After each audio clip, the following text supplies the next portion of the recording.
Hello guys, welcome back to my YouTube channel Microsoft Office Learning. In this video, we will learn about how can we use data validation in form of time validation. So stay tuned and watch till the end because I will explain about the input messages, error messages at the end of the video as well. So I have a few columns like valid time, birth year, and location. So what I want to validate this column with some specific time. I only want user to enter the time in between these two timings, like between 2 and 5.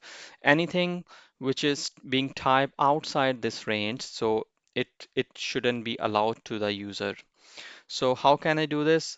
I will select all those cells where I want to apply time validation, go to data, and then data validation, first option. You can see this window, then it's showing me the time, third last option.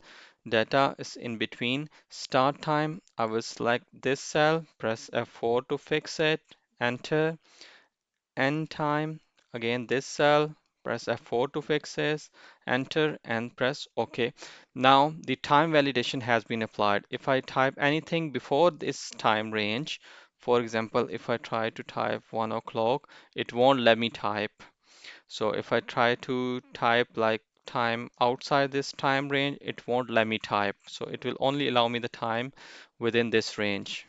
If I try typing 3 o'clock, it will let me type.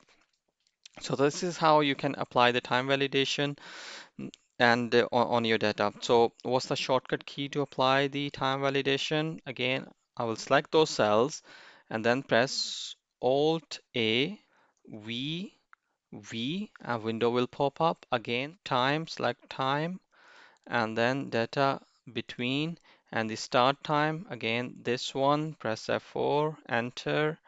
End time, select this cell, press F4, enter, and again enter. It will apply time validation. If I try to type time outside this range, time range, it won't let me type. It will give me the error.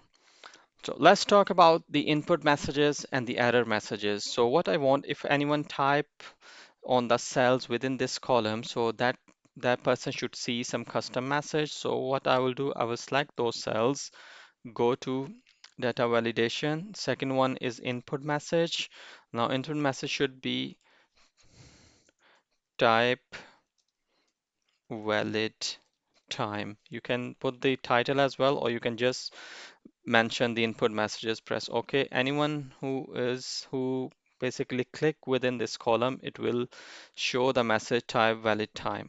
So second one is about error message. If I want user to see any error and along with error, it should see some message as well. So again, go to data validation and then error alert. It will stop. You can choose stop, warning, or information, or and then you can type the error message, type other time, press OK.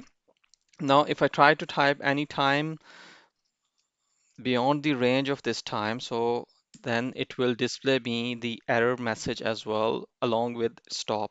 So type other time. So yeah, so this is how you can apply the time validation. Shortcut key to apply time validation, error message, and the input message. Hit the like button if you like this video and make sure to subscribe my channel.